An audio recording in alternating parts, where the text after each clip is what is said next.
وآخر دعواهم أن الحمد لله رب العالمين۔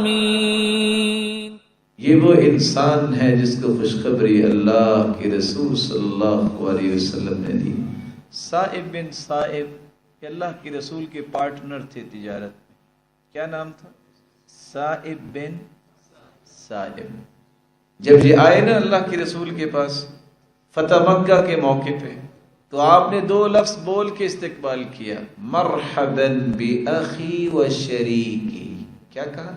مرحبا بأخی و شریکی، اے میرے بھائی تجھے خوش آمدید، اے میرے شریک، میرے پارٹنر تجھے خوش آمدید۔ اور ساتھ ہی کیا فرمایا؟ یہ صائب بن صائب میں دو خصوصیات تھیں، اور وہ کون سی خصوصیات تھیں؟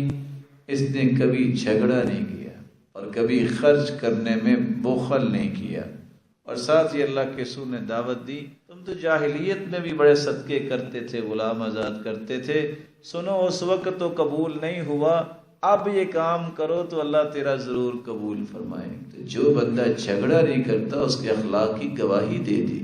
اللہ کے رسول صلی اللہ علیہ وسلم نے